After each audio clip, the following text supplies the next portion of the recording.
Hello, everybody, and welcome to CCA Grand Finals Division 4 to crown a Division 4 champion between the BSU Grizztacos hailing out of Bridgewater State University versus the RIT Orange Coys from Rochester Institute of Technology. My name is Kyon. On the other side, got the direction right this time. It is the lovely Grace. Grace, how are you doing? I'm so great. I'm so happy to be here. It's already great that we're seeing Grands matches. Like, we've already been seeing them a lot this weekend. This is the week. Like, although there's a lot of stuff going on here, but Div 4 Grand Finals here, like you said, BSU Grizztaco against RIT Orange Coys, which I think we haven't been seeing a lot of either of these teams on streams a lot of the time. I think we saw BSU in their semis match, which was against the Goomies, which they won 5-0, which is super crazy. But Kyon, tell me a little more about both these teams here leading up into this. Give us the hype. All right, I'll get you all the hype and the stories of what got us to this stage. BSU Grizztacos out of round 1 or quarterfinals gets the 5-1 victory over the KSU Wild Sharks, and then they dispatched the Goomies 5-0 in semis. On the other side of the bracket, RIT Orange Coys, which I am not mistaken, they're also participating in Ludi or leagues under the Inc. As a D6 team. They got the 5-0 over the UCSD Esports Navy in quarters, CSULB Black in semifinals. Both teams entering playoffs with a 10-1 map record here in this best of 9 coming up. That is where we stand right now between the two, and these two teams are going to be duking it off here in this best of 9 coming up. And Grace, you and I both know we love a good grand finals matchup. We love to see this go the distance here, but looking at the playoffs side for Division 4, we haven't had a whole lot of matches go the distance. In fact, the record is the best we've seen is 6 games. We'd love to see a little bit more than that. I was gonna say, you know how I feel about a lucrative Game 9. And as lucrative as a Game 9 is, I'm also very happy about the lucrative Game 8 and 7 and 6, possibly, if we can see it here. But again, it's grands. Both these teams have been doing super, super well. Like you said, crazy records in playoffs. Like, my gosh, like crazy. Like, not complete sweeps there. Like in semis, RIT like did drop a game, but still pretty nuts. Like, really, really good records here. But looking at the maps a little bit, again, best of 9 sets. So there's a lot of room for both of these teams to feel each other out, do some countermeasures, counter picks, kind of be able to adapt to each other, definitely. So going into this first game, though, Splat Zones on Robo Ramen.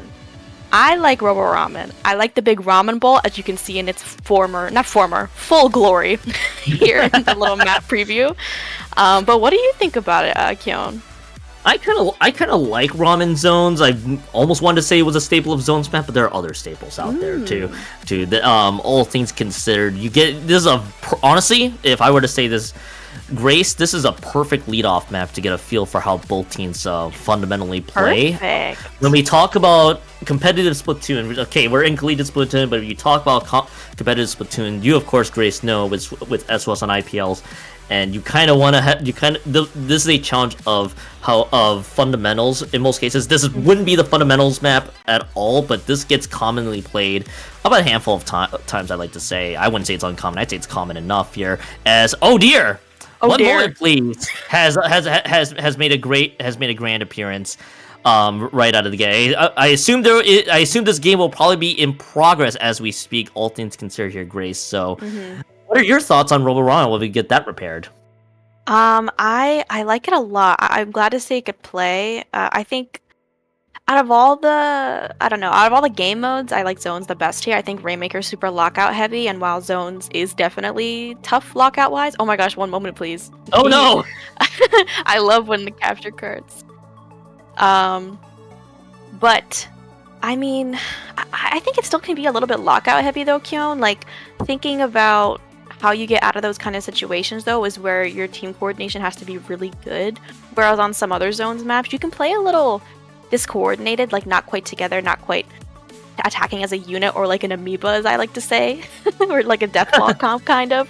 But I feel like with Ramen, it's really, really tough here, and especially we kind of already are going to be seeing that going into the beginning here, Kyon. These comps, very, very interesting. I mean, we see the Kois are already going to go 2 down here. A good job from Grizztaco being able to push them out. No coolers, you already know, on the side of the Orange Kois as well, so that's going to be tough for them. Yeah, this is actually a very fascinating setup right out of the gate here. Double buckets on the side of RIT Orange Coins, which yes, that they will be on your blue side, orange side, the BSU Grizztacos. As both teams, if I am not mistaken, no, I am indeed mistaken. We got a Reef Slider on the board here for RIT Orange Coins, and Ramen is a zone specifically a perfect map for Reef Slider shenanigans if you want to get those immediate caps right out of the gate. BSU Grizztacos though wants to make sure that none of that at all happens here as the Booyah Bomb. That is a next level Booyah Bomb. Okay, I don't think I've ever seen this before. That is a Booyah Bomb under the bridge thrown on top of the bridge, and I'm guessing there is some crazy communication shenanigans there, Grace. That was awesome. I'm gonna give it that. Yeah, and I mean, looking at, we didn't even get a second to talk about the rosters here on either of these teams, though. But Yeet on the side of Grizz Taco, quite a seasoned player, formerly, or I guess currently, because they still have that little tag in their name, of Stargaze, who, if you already know, in that kind of 2020, 2021 juggernaut phase of low ink, where you had a lot of these really, really strong teams come in, Stargaze made a lot of waves here. Yeet's still rocking those glugas like they always have been here. So that is such a tough person to go up against here. And we're showing how good they are at that because that was a crazy Booyah Bomb angle here. And they're continuing to get these really, really good angles, continuing to kind of push up right under the snipe as well, going for a little bit of a flank onto Never Lucky, which is really, really huge. Getting that huge pick onto the Slosher, which is that tri-strike player. So not only is that a good pick for like the kind of being able to get just any pick at all, but it's a really good resource-wise because the Orange Kois have a bit of a more trouble getting in because of that. Yeah, Orange Coin is having a rough go at it, just trying to evade in right away. But they will have a cap of the zone. Actually, going to probably be a quick lead change here soon. They're just going to BSU Grizztacos just going to be wait for the right setup before they try again. And it looks like neutral OP going down for RT for the Orange Coins rather. And it looks like with 32 points remaining and still counting down, Grizztacos able to invade and they take out the Brella. Never Lucky. Certainly, he's going to have to retreat. Not quite as lucky there as they're going to have to run away from that side. They're going to give up the zone, but a little bit of a back and forth battle we go with 3 specials. All of them popped right away, but even so, they lose control for about a few quick moments, a quick regain for RIT Orange Coins in that regard, and that's all it's going to stand. A bit of a neutral game to start here, Grace, and both teams still fighting back and forth we go. Yeah, and I mean, once again, the Booyah Bomb coming out from Yeet here is going to be a huge way for them to get in just a little bit and getting a huge pick from it as well, and effectively disconnecting one of their teammates there. They have to opt to jump out, which makes a lot of sense there, Keon. And again, Yeet cleaning up, cleaning house, getting another huge pick here. With that Wave Breaker as well, they're like popping these specials very, very smartly. Oh, and their try is going to get taken out. That's going to rip a huge hole into their defense here, into this hole to their zone, which we see all these specials popping, the strikes, the Zuka, and while they are able to cap the zone here, I mean, Grizz Taco does still have a good presence in mid, despite that. Yeah, so decent presence here from the Grizztacos right away, too, with 2 members dropping on one end. Neutral OP just sends that Reef Slider. I think we were just trying to find something out of that Booyah Bomb user there from the Glugas end, but just not able to find much, as they will get a pick onto Hudsies. Hudsies does drop. They will give up the lead, but this might be okay in the long term. Minute and 10 seconds left to go. Never Lucky gets a second pick on Randy in that regard, and back and forth once again, and Grace, we could be seeing this going to the final seconds. Yeah, and it definitely will because, I mean, they still have a little bit of penalty to get through, but again, like, they're already up. I think it was definitely because of that cooler as well. Grizz Taco being the only team that has a cooler with the try, though. They're not going to be popping them like candy like you usually would see there with, like, an edit or, like, an end zap or something here. But despite that, they're still going to go 1 down. They're trading out a little bit here, but that tent controlling so much space, coordinating with their members here. Never Lucky is going to go down, and it looks like the zone is going to flip back to Grizz Taco, and they're taking down this penalty like crazy here. Kyon, in these last 30 seconds, Grizz Taco's looking really, really good. Yeet getting all the way into the defense is getting a huge triple, trying to get, and they do get the quad onto Never Lucky there. I mean, that's gotta be game. There's no way they can get back into the zone from there, Kyon. It's taking down 3, 2, yeah, it's over. Wow, that was nuts. Game 1, Yeet quad. If that wasn't anything, if that was something you gotta keep an eye on, now is the time to have all eyes on Yeet with that Glugas. And that was almost a departure from what we saw from the first 4 minutes and 30 seconds of the matchup. There, Grace, or even 4 minutes. On that side, Yeet quad effectively just shut the door on RIT Orange Coins, and especially with the control of the zone they had. All she, they, and he wrote in that regard. So game one off to a powerful start there right away for, if I'm not mistaken, the Grizztacos. Yes, 1-0 lead in a best of 9 situation. I think RIT Orange Coins, at least they kept it competitive, and it's still a handful of games ahead. But I mean, that E quad still living rent free in my head. No, actually, and I mean, we saw. I gave them some flowers there, talking about like the older days, like with Stargaze and stuff like that, like when I was first getting started as a TO, watching them play and stuff like that. So I've got a little soft spot in my heart for them there. But RIT Orange Kois, it was a fun comp. Like I liked the tent, I liked what they were going for sure. And I think it was still really, really close. Like Yeet getting that quad definitely solidified their win there. But again, with zones, like it's very easy for games to kind of get KO'd, but also for games to go on for a really long time as well. Like it's a divisive kind of mode, and I think a lot of people like it because of that. But going into game two, a little bit different, and by a little I mean a lot.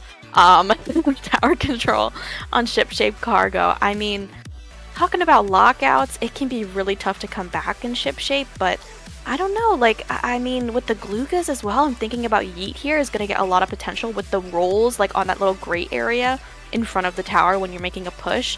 That's going to control a lot of space, but similarly, Tent as well is going to control a lot of space there from RIT Orange Kois. Whoa, we're going into it. Oh, they have matching banners. Aw, No, right? that's so cute. I love the matching banners, by the way. Huge shout outs to both teams being on coordination. Hi, Bamboo! Okay, then. RIT Oh, Orange Coins just throws everything out the door. A very zone specific comp. Now I believe we could be going into a very tower control ship shape heavy comp here. Kibri is going to be on the Bamboo. SWS 91 available, and the NZAP there as well. But BSU Grizztacos is going to opt for the same, and I don't blame them whatsoever, especially Yeet on those Glugas. Something to keep an eye on here, Grace.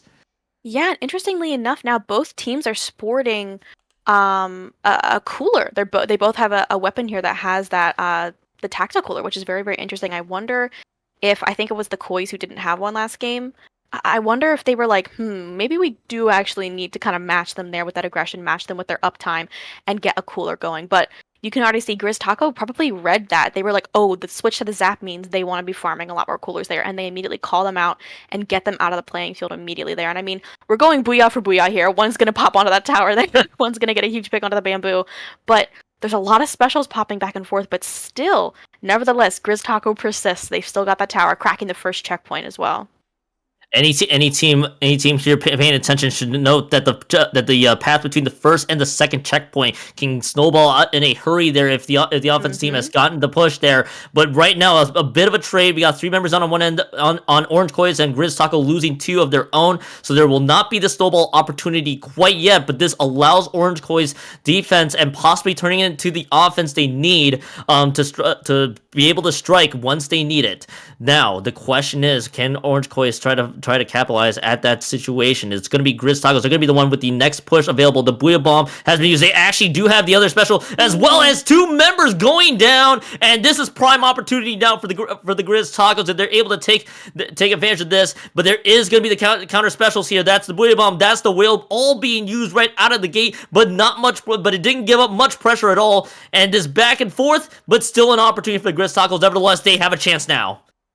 Yeah, and I mean, I really respect that decision there from Kibri on the bamboo, holding their ground. Like they stalled them out quite a little bit for their teammates to get back here, and while they weren't quite able to get control of the tower quite yet there, that still did slow them down. And I think making those plays and realizing that those decisions are like in a split second where you're like, wait, we could hold this here, is what's going to lend you to kind of being able to make a little bit of a comeback here. But once again here, Grizz Taco looking super, super strong. Another one of those Booyah Bombs coming out here from Yeet. They've got control of this top right area here. They don't quite have control of that under area and that left, which is going to lend themselves to going, I think that was like a staggered 3 down. Like they're coming back in with the coolers. But now Orange Kois are cooling up themselves here, being able to break back out into mid, kind of riding this tower for dear life. Neutral is going to get taken out, but still, like, the Kois still have a good presence here in mid, getting another 2 down here, being able to get them after they've already been coolered back in. So, Grizz Taco is going to be a little bit slower coming back into this fight here in mid especially. So, Yeet, once again, with the Booyah Bombs trying to stall them out here, but it's looking pretty good for neutral. Not neutral.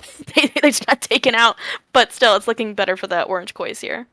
Orange Koi's at least holds them off for just a little bit longer, but time not of the essence for the Orange Koi's right away. They're gonna have to look for something to take advantage of this, and it's gonna have to likely rely on their S Blast, which has been able to find a lot of picks. There's 2 members going on, could be an opening for the Orange Koi's to move forward. They are gonna be moving this tower just a bit. Null middle up camped on the right hand side. Same with the Slosher moving forward there, but Never Lucky finds an opening, and both members, that especially Yeet, has dropped as well. The Tri-Slosher having to play this one pretty patiently there. The Booyah Bomb being thrown to protect the first checkpoint push, and now prime position for the Orange Koi's, and they're able to move forward. The Zuka trying to jump over that, and Rennie does not land those Zuka shots at all. They will get the pick on the neutral, but what cost the first checkpoint right away? Now Orange Koi's, they have a chance to move forward, but they're going to lose 2 in the process, so snowball opportunity, going to have to slow down. They're going to have to maintain control of this mid.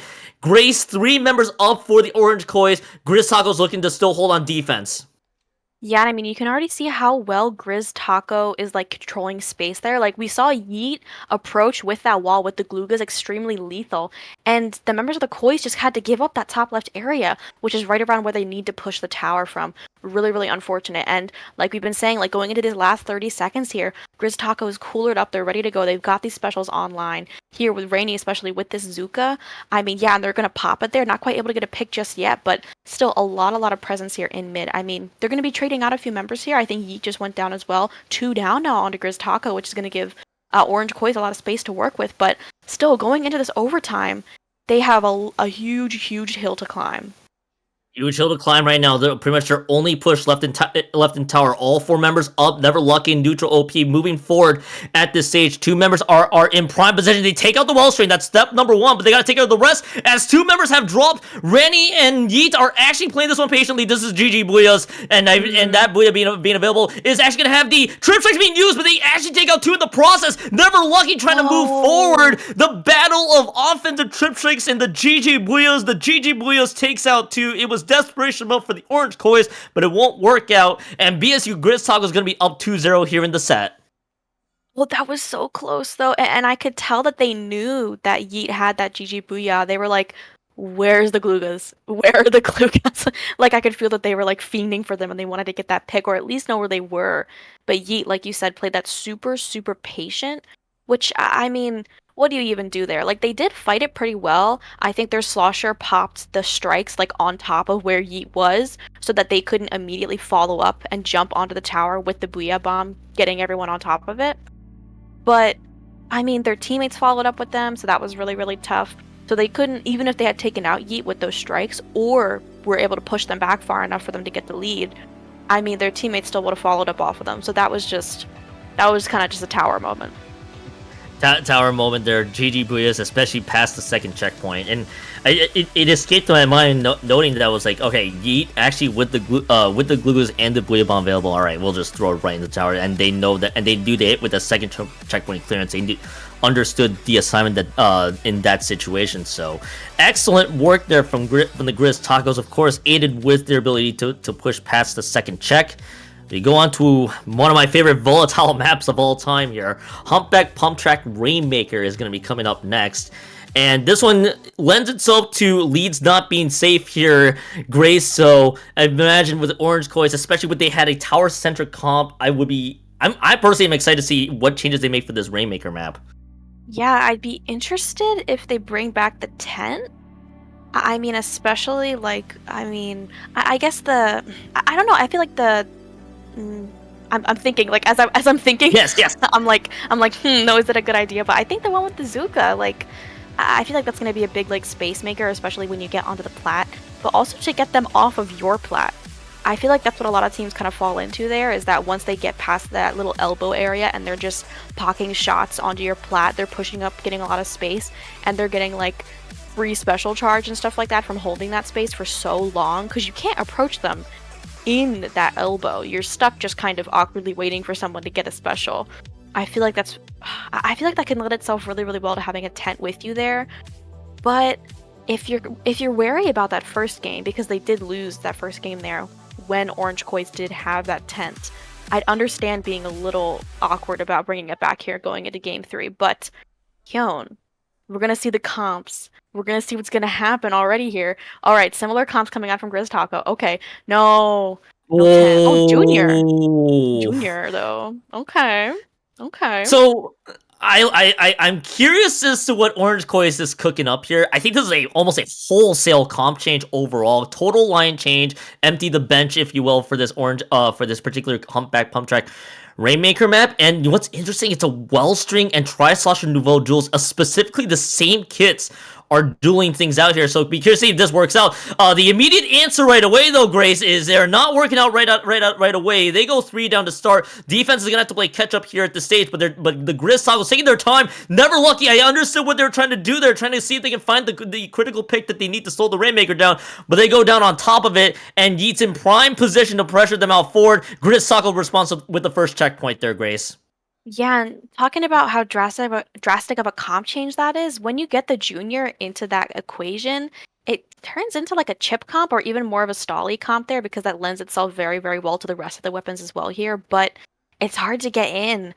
I mean, you kind of have this weapon here. You have the try that doesn't have, I was gonna say doesn't have a special, but you know, cooler is, it's an odd special here. Well, as I say that though, apparently they're killing it because they are gonna be able to take out that Rainmaker. They're gonna be able to open up mid, especially neutral there, knowing when to back off and not quite. Oh, I lied. I was gonna say they're not gonna try to get that pick there onto Rainy, but I mean, Rainy, they're like, all right, well, I mean, I can feel that you want that kill on me. I feel you got the tingle that you can get it, and I'm just gonna get you right back for it. So again, here, Grizztaco, kind of, we're back into a neutral fight here, but I feel like the Kois are still on the back foot. They're having a lot of trouble getting into mid here.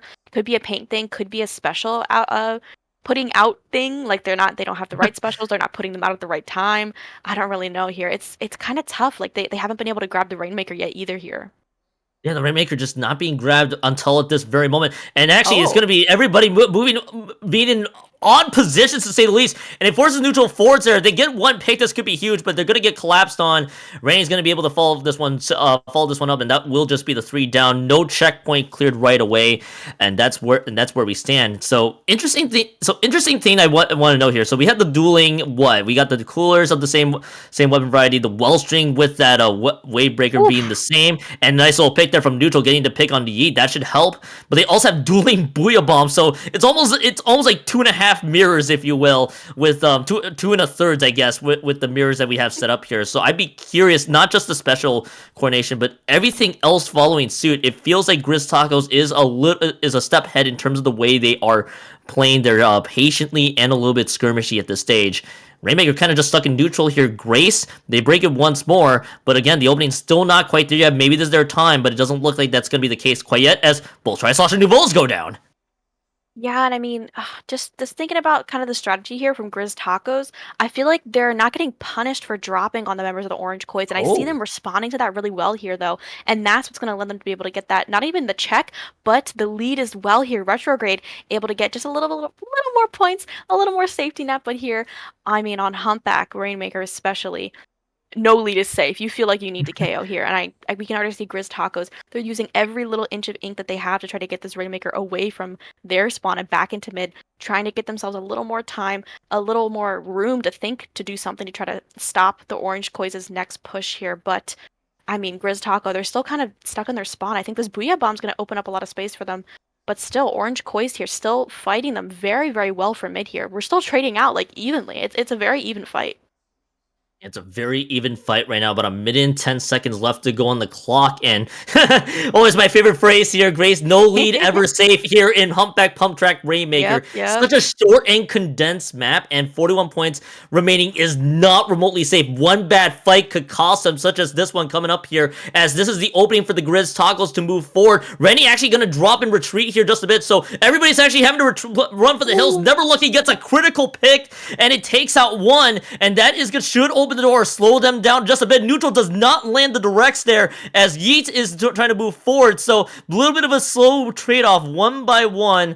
Everybody trying to retreat back to the center here. Staggers now available. Both Wellstrings out of the picture right now, as this Rainmaker is going to reset. So back in its bubble you go. You got about 23 seconds left on the clock. Probably only enough for about a few pushes, maybe only just the one there. The Fizzy Bomb lands on top of the Wellstring, and now the Booyah Bomb being used by Yeet. Someone has to excuse me, Grizztacos will have to be the one to pick up this Rainmaker. They will, but this is their only chance to make points happen. No specials available. They lose 2 by themselves. Yeet's gonna have to run the scenic route here in order to get the jumps back in play. Or Orange Coins doesn't exactly know where they are. Yeet is having to escape. They're trying to play a little bit of crossover moves right now. They've been hit with so much pain on the board, and they are finally ended by a blaster shot, I believe. And Orange Coins back on the board, 2-1 so far here for Grizztacos. Orange Coins with a much needed victory. Yeah, and I mean, look at those scores at the end there. Was that 59, like 47? It was Really 41, 53, low. I think. Yeah. Yeah, like really, I got both of them wrong. That's really Yeah, embarrassing. you're actually right. I think you're right, but you got the points counted, and I got the points remaining. So math checks out. Listen, I took 1 math class so far in college, and it did not end well for me.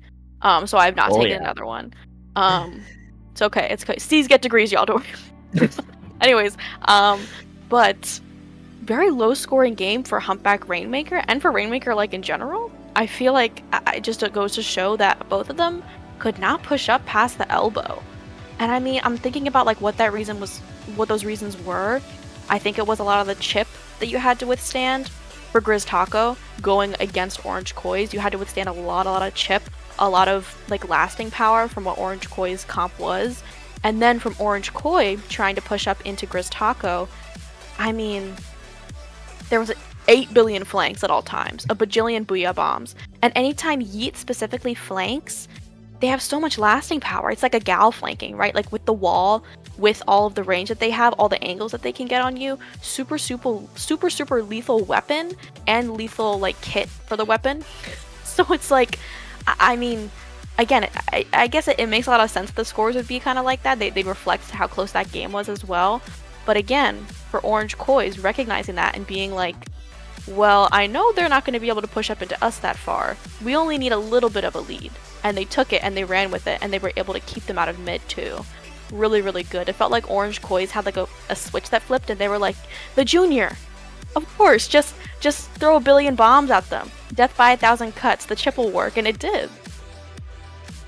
You know what? If the junior worked out in that favor, I would never question it in that regard. And Orange Koi is on the board right away here to start. So we are aware of. So by the way, just for the edification here, we are aware of some game audio issues. So hopefully you get to hear our voices and make sure that it does its best. So just Chad, we understand that we got some stuff to iron out here as well. But here, entering Game 4 right away. So what have we seen here, Grace? So the first 3 maps for the Grizztacos, the same comp. RIT Orange Koi's very flexible. Let's put it that way right now. They're open to making changes. Scorch Gorge Clam Blitz. At this point, throw all the weapon ideas out the door. This could be anything for the Orange Koi's. This could be a clam centric comp coming up here. I would not be surprised if Grizztacos opt to just run it back the same way. And I think with the Grizztacos, I think they understood. Okay, it was just game by small deficits there. Yes, we did lose game 3, but I think we should be safe to run it back again. Yeah, and I mean, especially their comp feels so specific as well. Like having your only cooler be the try. That's definitely something that they've like mapped out and they've labbed it out perfectly. So I would assume that they're gonna stick it here or something similar to that same vein. But like you were saying, like a clam-centric comp going into Clam Blitz Scorch Gorge here. Again, Grizztaco up here 2-1 against RIT Orange Koi's. I mean, you know, it'd be crazy. Yeah. Would be crazy if one of them's gonna brush up their sleeve, because clearly they have multiple things up their sleeves. They're sneaking into the movie theater and they've got 87 Tic Tacs, Kit Kats, Reese's. They've got them all stuffed up their all their sleeves, all their crevices. It's crazy here. So I would not be surprised. Whoa. Hello. Yo, is that Yeet switching to the gal? Throwing away the Glugas. I wonder why. That's very, very interesting here. Retrograde bringing back the tent, which I love to see. Makes a lot of sense here for clams. A lot of that pushing power, being able to split up, because mid like separates you. You have to be fighting from the right and the left at the same time to be able to control mid here. That tent, being able to fight by yourself, lends itself really, really well here for Scorch. So it makes a lot of sense here. But opening wise, Orange Koi's already looking pretty well. I mean, their clam economy's down. They've got so many clams on the board here, Kiln. They're ready to make a push. They've got 2 down here. And I don't think Grizztaco had a cooler up yet either, so they've got that going for them as well.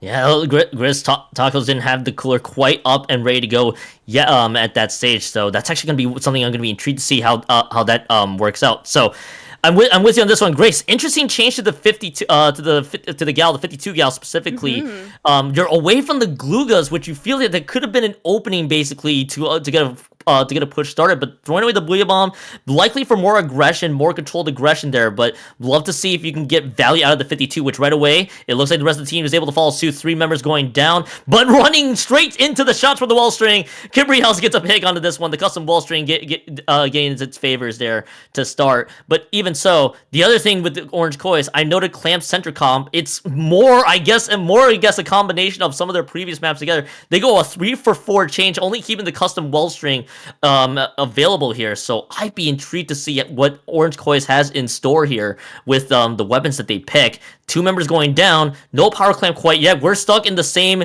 location here. Maybe this could be the opportunity for them to move forward there, as it looks like only a handful of clamps in. Now Orange Kois gets the scoring started here. All the small clamps being deposited there, except just the one, likely to stagger out the timer there, but there's no clamps quite yet available. Neutral OP trying to pass the clamps up there, but it's gonna be left incomplete, not picked up whatsoever. So those clamps being ignored. 65 points remain your score here to start here, Grace. Honestly, I'm very surprised at how like back and forth this is. Like at the opening especially, I was like, Orange Kois, they've got this. They're gonna get that push in here. But again here, like we're quite a few minutes in here, and 65 remaining is a little bit of a light push. Like it feels like they're both teams are still having a lot of trouble pushing into each other, which again goes to show how closely matched they are.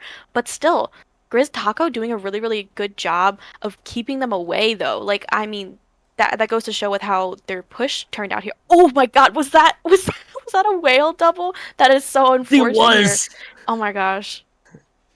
Yeah, a little bit unfortunate. Opens the door just a tiny bit here for the Grizztacos, but they're able to move forward. This will be the first push being thrown into the mix, as they got a second power climb ready to go. They just need to cash this one in, which they will. Now you're down to 60 points remaining. Yeet gonna be eliminated here, but this push only gets them the 5-point lead to start. It is a lead, but not remotely safe or at all, or even in the slightest. All the words to be used there, Grace, as Kibri and Orange Kois are back at it into neutral. About a minute and 43 seconds left to go. Things could get interesting in a hurry. Yeah, and I mean, looking again at these clam economies, both of these teams have got them down really well. Like we see their tries, the one with the power clam as well, but we see Orange Kois are ready for a push of their own. Like the tent shield got them a lot of space here. We see neutral pushing up with it, which is very, very smart here. Kibri opting to go again for that top mid area, but Yeet is always ready for them. They always have an answer for them here. And I was about to say that they just traded out kind of neutral here, going back to that neutral stuff that we've kind of been seeing here. But they are going to be trading out a little like a 3 down situation here for their Kois, so they have to give up mid, and I mean with that a lot of space. So again, but they need to be the ones pushing here. They don't have the lead anymore. But going into this last minute here, Keon, I want to see something different from both of these teams here. Like somebody's got to break in, somebody's got to break out of this awkward neutral position that we've been seeing like this entire game, and it's going to be tough, especially with the lasting power of both of these teams.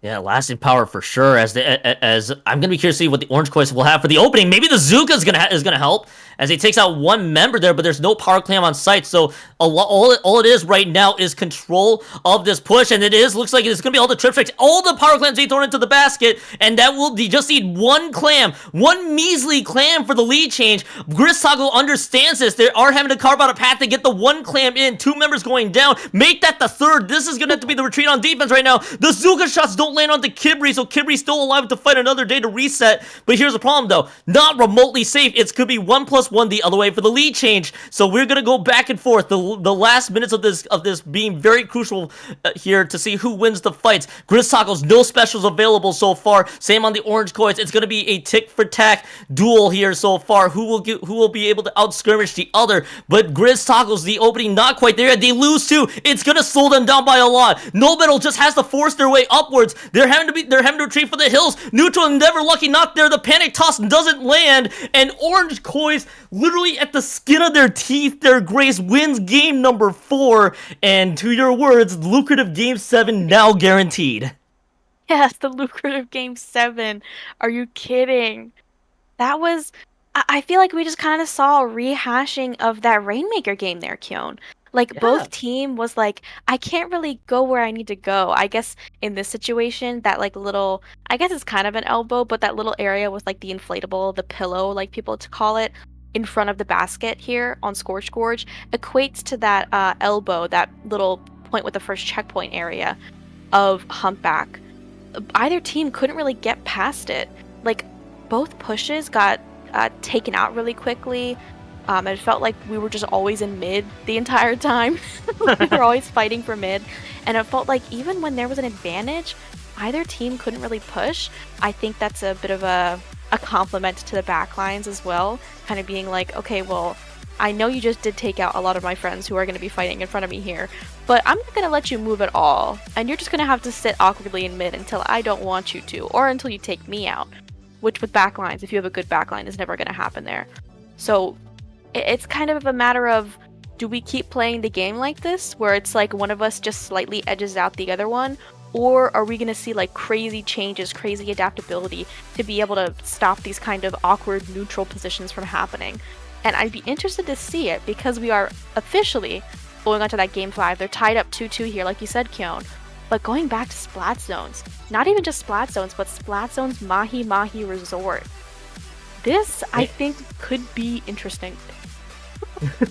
You know, this is where it's basically a game of two halves. One of my in this situation, if you get 40 points or more, the map starts to expand. So I think both teams having to understand this assignment right away, for this game 5, and of course a guaranteed game 7 here, Grace. So for Grizztacos, I mean, at this point they did one change for the 52, almost worked out. Literally just one clutch push just didn't work, so I wouldn't be surprised if they want to go back, run this one back, or just go to Glugas on Yeats going back into Gluga duties.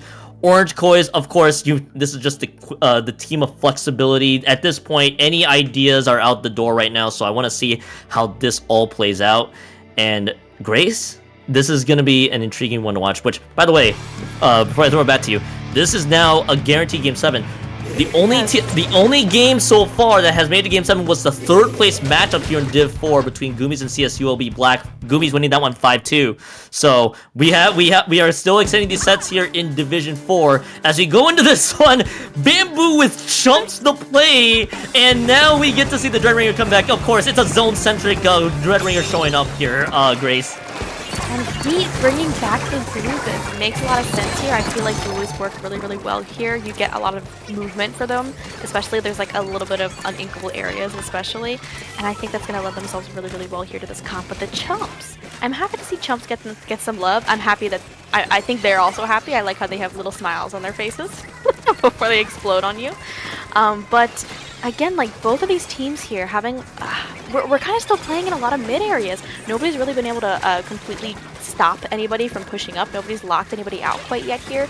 And going into the beginning of this game here, it makes a lot of sense here. But Neutral, I see you with that Reef Slider. You want to make something happen here. They do. And they're not quite able to cap the zone though. Oh my gosh, the block. The heinous block in the middle of the zone doesn't let them cap. Yeah, the block playing defense right now for the Grizztacos, preventing the cab right away, as it is just going to be the penalty points cleared out for the Grizztacos. Now, coming into the 60 points remaining, now you're going to get to see this map expand, so this is going to be the prime opportunity for Grizztacos to see if they can take advantage of this. Hudsey's immediately throwing the ink down on the turf to focus on building up this cooler, but by doing so, they give up a lot of control of the zone. RIT Orange Kois in really good position. The Reef Slider takes out No Metal, not before they go down, of course. Yeet gets the pick onto this one. Now the door very much open here for the Orange Kois. Yeet having to navigate around, kind of almost stuck between a very interesting place there, but never lucky he's able to follow suit, and the rest of the team falls backwards. But Grace, they gave up a lot of ground, and we're going to get to see a lead change here for the Orange Kois. Yeah, and I mean, just, I'm thinking about like the specials that they have in play here. We do see... Oh no! Oh no! I don't think... Oh! I think they're playing. I think this is a concede. I think they'll go GG next at this stage, and yeah, with everything kind of just falling apart. Yeah, I think that's exactly how the ruling's gonna go. Wow, that was a very untimely disconnect. Yeah, if Grizztacos right, had a chance. Swap. That is so unfortunate, and then especially if you give them an inch, like they'll take the whole mile on a mahi-mahi. For lockouts, it is so tough to come back from them. If they're like on your plat, if they're pushed up that far, that is really tough to come back from there. So Grizztaco, oh my gosh, I'm so sad for them. Oh. I think it basically just. I think I do gotta give credit there for Grizztacos. The Grizztacos. Again, I would have to dig up the rulings, but I'm not. But we're not TOs here in this one. Don't. We're going hands off on this one. No, but basically, I think the read there for Grizztacos is okay. Well, we lost control of the zone. We've also lost our. We are gone perma down 1. So I think they're just opting to concede the map. I think just going GG next there. I don't blame them in that situation at all, Grace. I mean, if it didn't look possible, you may as well just see what happens next. So, we'll have to script that back for now. So here's the thing. The thing that I noticed there in that Mahi Zones map was the retreat from Grizztaco. I think just opting to play that one safe and try to build around the map, but they give up so much control of that zone, and when the map expands, it's gonna be hard to get all that back with the openings that occur. So, I think in that situation, Orange Coys just realized, oh, we'll just take the zone and run with it. So you now got to go to Hagglefish Market Tower Control. This tower control map that also has commonly appeared in competitive Splatoon, making its appearance. And I mean, for Game 6, I mean, Grizztaco mental has to reset and realize, all right, well, we're perma 1 down. We got to get ourselves back together here. Yeah, and dang, as unfortunate as that game was, you're so right about them giving up the zone there. Specifically, like, we were in the POV of their try, and I was thinking, I was like, I guess it makes sense. They want to build their cooler. They want to do, oh my gosh,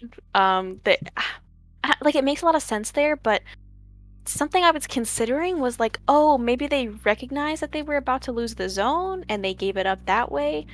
But I think that they could have held it if they had just sat in the zone there and contested it a little bit better, not really caring that the map just opened up around them or anything, that the the ground came up from the water. I don't know, like, I think that was the beginning and the end for them for sure there.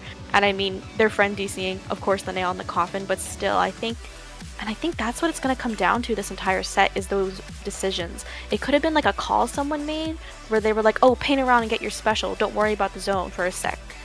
Or it could have been like an awkward lapse in kind of like awareness where you're like, oh, well, I have a sec, I can paint around, I have a sec, I can leave the zone for a second. They're not quite going to contest it yet. But then it's like, oh, they are contesting it very loudly, and also I am dead. So going into this next game here, talk about lucrative. The lucrative game. There we go.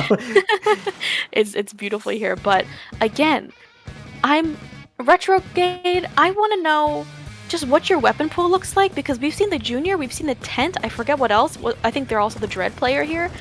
The Squeezer. What? Completely different weapons. I love it. You know, the last time I saw a Squeezer was top level. That tells you how long it's been since I've seen it. And that top level tournament for the Record Race was a couple years ago. So you know what? I gotta give a lot of credit to Retrograde for having just an expansive pool. So, by the way, same with the rest of the team for Orange Coys, but this has been the story that we've known. There is just so much weapon flexibility, and they're playing this one pretty much to what feels like the map strengths or the mode strengths in this situation. The Bamboo is a little bit of an interesting choice for their backline, and then of course your Dreadringer users are going to just go to your ends up. They're stuck in cooler jail for a hot moment, so gonna be intrigued to see what happens. We've seen a lot of back and forth so far in this set, so really anything is gonna go at this stage. But only a minute in, and there's only been 2 points scored on the board, though. Yeah, and I mean, for TC Haggle, that's impressive. Again, both of these teams here are always fiending for the mid fights. They're always like, guys, wouldn't it be so crazy if we just make it neutral for forever? They're just always going back and forth, and they never give each other any room to push up at all. Which again, super evenly matched, makes a lot of sense here. But even with a 2-down situation here, the Orange Coys are having a lot of pushback, not really able to push up quite yet here. I mean, this whale is going to open up a lot of room for them. They're getting a lot of picks back and forth now. Starting that stagger is what's going to lend themselves to be able to make an actual, like, good, tangible push here, which we're seeing already at this first checkpoint here. But again, Orange Coys, look at how backed up they are, Keon. Look at how they're not really able to push up at all. Like, I mean, those strikes give them some space to work with. Ooh! Oh, and the Zuka picks get them a lot of even more space to work with as well here, but Grizztaco has a Zuka of their own, and they don't want to give up this, they don't want to give up this game quite yet here. It kind of reminds me back to a very specific set last week where they're looking for the neutral fights, but this one looks a little bit more. It looks like it feels like it's a bit of a controlled aggression, and I don't think it's like a case of they're playing this one passively. It's just like there just isn't any openings. We just can't move forward quite yet, so we're just trying to see what value we can get right away. So it's kind of a different feel than what we've experienced in the past together, Grace. So I'm going to be intrigued to see how this all plays out. This is a great opportunity right now for the Grizztacos as they're able to take out two. The Squeezer and Bamboo out of the picture. You will have a cooler battle being used, so that's only going to be the Slosher that will be able to take advantage along with the N-Zap. Neutral gets a pick, though. Neutral, however, runs into the wall string shots. We're not going to pretend we didn't see that. Kibri does get the pick, though, onto the wall string, and it is just going to be Hudsies. They make the jump and realizing, all right, that probably isn't the wisest idea we can make right now. 2 minutes and 5 seconds left to go. Not quite the first checkpoint cleared, but ultimately, Grace, still plenty of time. The second checkpoint hasn't been reached by either team. Yeah, I mean, you can see the Kois are struggling. Ooh. Some killer picks there from Brady. Oh my gosh, I mean, Grizztaco now is, I mean, they really have a really good focus on getting that top right area, and it makes a lot of sense they're going up against that Bamboo here.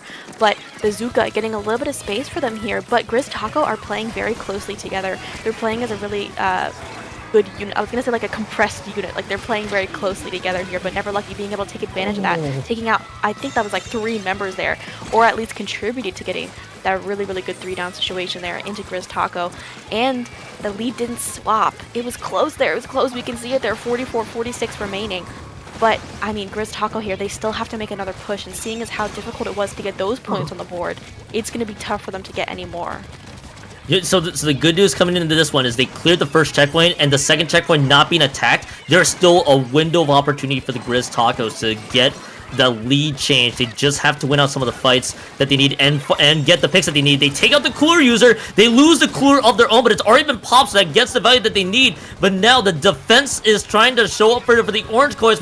Never Lucky, I think, ran into a bomb as well, but 2 members are down. Kibri on the right side of the map on the canopy is trying to battle Yeet, but Yeet gets a critical pick, and it is just 2 members down. Neutral OP and Never Lucky, the only ones alive right now, but this is a slow push right away. It's gonna give the Orange Kois some time to work with, but there's no specials available at this stage. Retrograde and everybody else trying to retreat for the hills, but Yeet has dropped as well. Zuka shots trying to see if they can land. They take out neutral OP once again.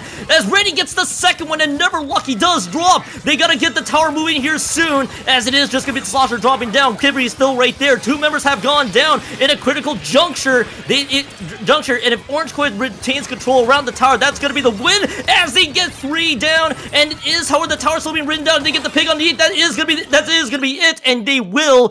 And Grace, a 4-2 lead here in Grand Finals. One more win for Orange Kois. They take home Division 4.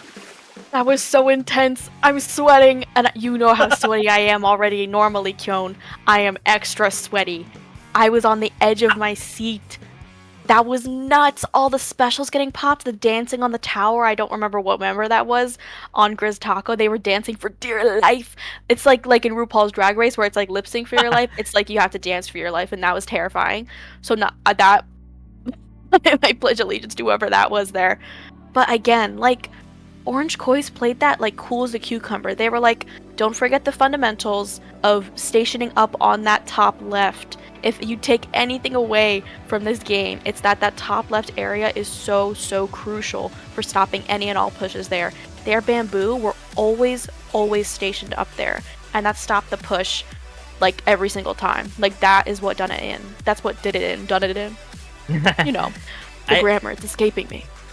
I got you, Grace, and yeah, ultimately the Bamboo coming out with critical picks at the end. That was a kind of a mosh pit of a fight towards the end there. That's such a good way to put it. That was. It really was. It really was. Just everybody just crowding around the tower. I mean, at this point, it's tower control. You gotta crowd around that tower if you're gonna get any chance of an overtime push.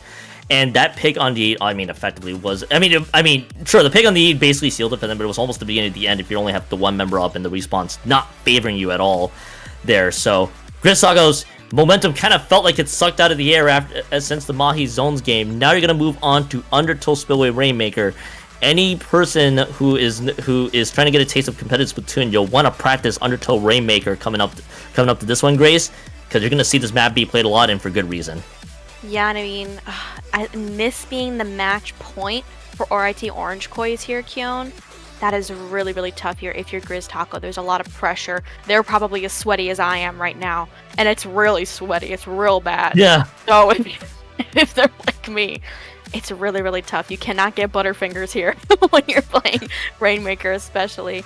I think, I wonder if they're going to keep the same comp or if they're like, what's going wrong? Because the first 2 games we did very well here. Like, we were able to kind of combat what they were doing. We saw through their plans, especially Yeet getting all that room to work with on the first game there. Getting that huge, like, quad that we saw that sealed the deal for them in that game 1. We haven't been able to see that spark from Grizztacos since. Yeet here, interestingly enough, opting for the end parries, which makes a lot of sense for Rainmaker, being able to get those really, really quick pops here. Yeet already off the bat, a lot of aggression coming out here, trying to clear the way for this left route, which makes a lot of sense because that is the preferred way to go here on Rainmaker. Already getting a huge pick, and that's their cooler player as well here. So not only is that giving a lot of space, because taking out the try is a lot of aggression from the side of Orange Poise as well. And while they are going to jump back in here, it does delay them quite a bit here. So Grizztaco holding strong. Yeet again getting a huge pick here, and the Zuka is well comboing with them. I think we're going to look at them take that Rainmaker here, and yes, they do. Pick up this Rainmaker and see if they can go for this immediate left side checkpoint there, but they're gonna run straight into Retrogate's Zuka. That was almost just straight down the middle, and it was the pick that they need their great patience overall. Problem is though, Orange Boys loses 2 of their own, and that's gonna probably be that here. The Emperor is gonna use their special. Their triple splashdown is gonna be around. Never Lucky does get the pick onto them, and Yeet does drop there. Never Lucky in great position, finding some of those angles. They take 2 members out on their own.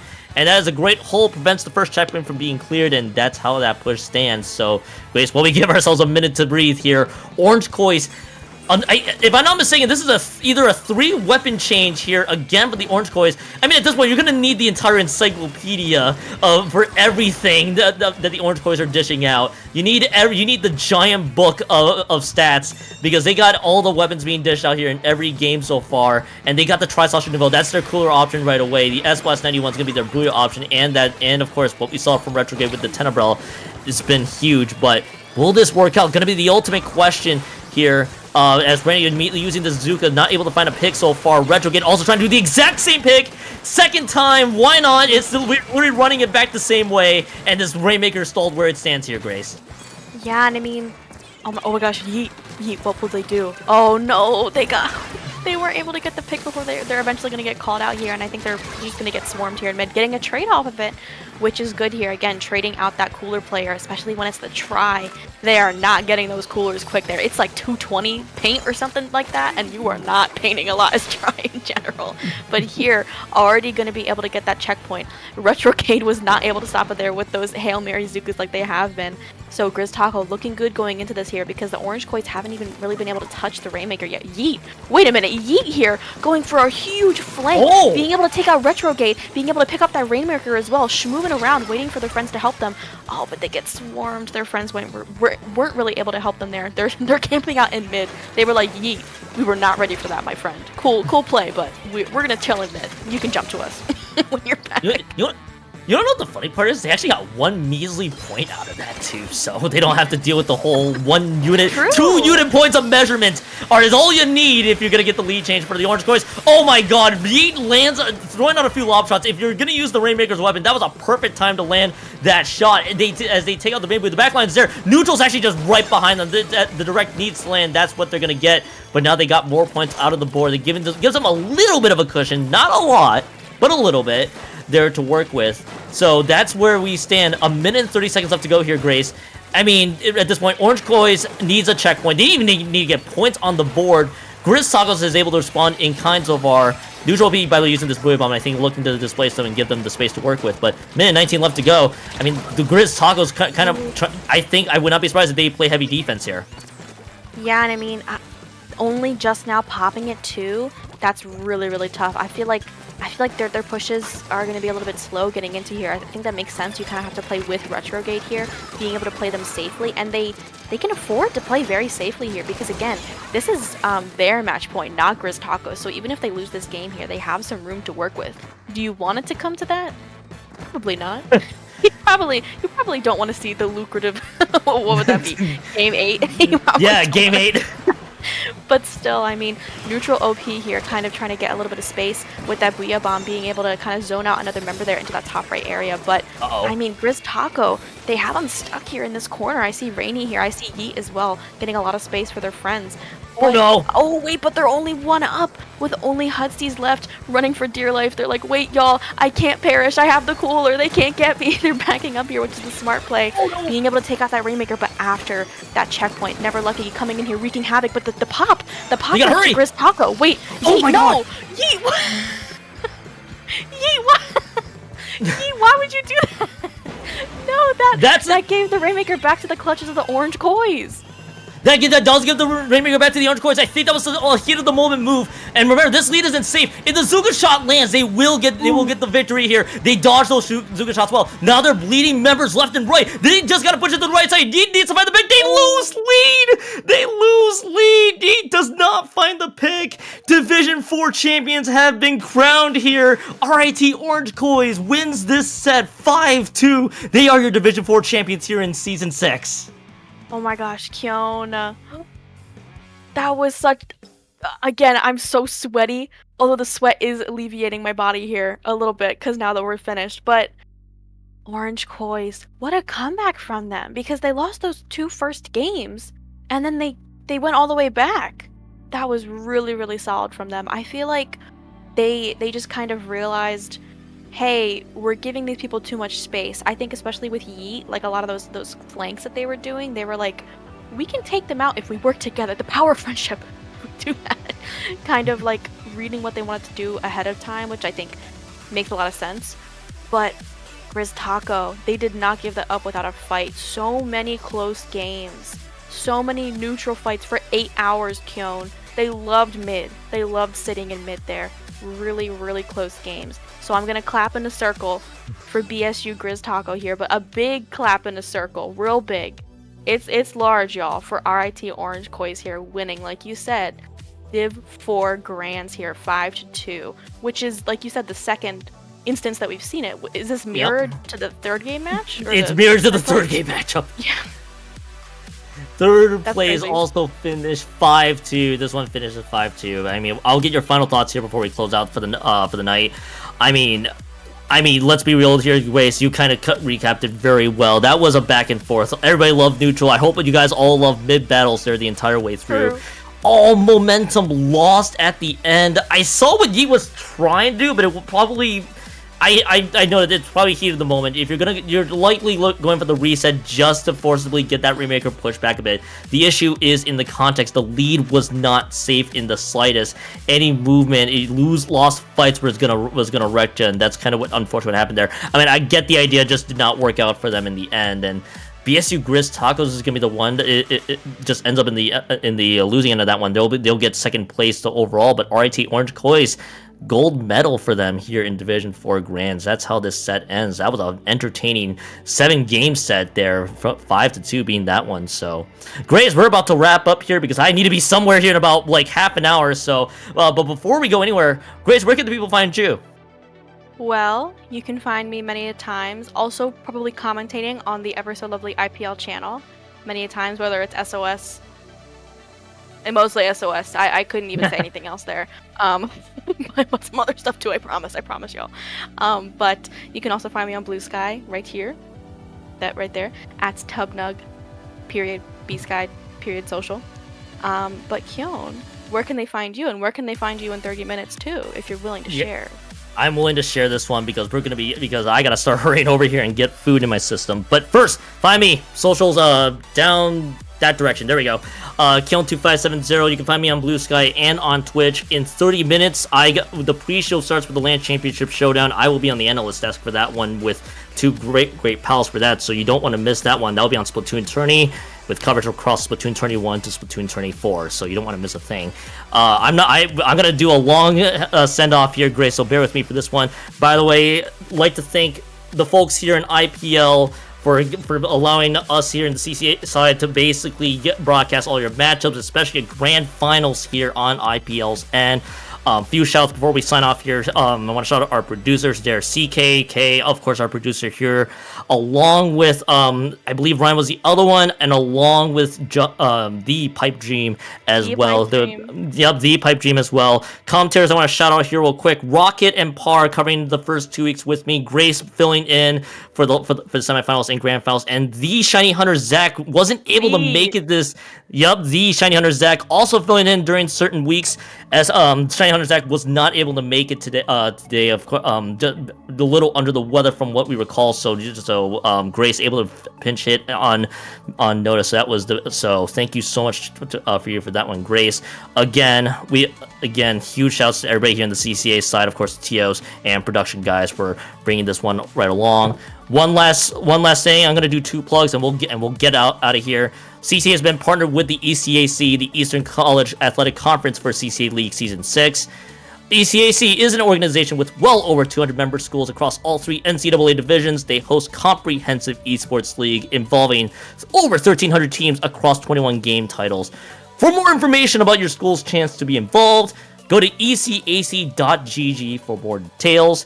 And of course, IPL, I'm gonna read you guys off right here. Proud partner of the CCA League this season. They're dedicated to producing and streaming high-quality Splatoon tournaments. Low Ink, Swimmer Sync, and of course SAC, which started Season 10 just yesterday as well.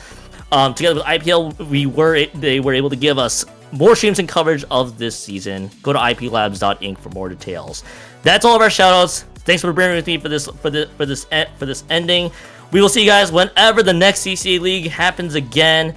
We'll see you guys next time for another edition of the CCA League. Until then, take care, y'all, and have a good night. Wait, Kyun, you forgot to say. Also, a big thank you to you because you were here every single week. Yep. I have to clap in a circle for you. You shouted out literally everyone else here. And with that, now I'm comfortable saying that we're signing off here. So thank you all for watching. Once again, congrats to RIT Orange Kois. Go check out, the Splatoon Tourney channel as well here, but signing off from us.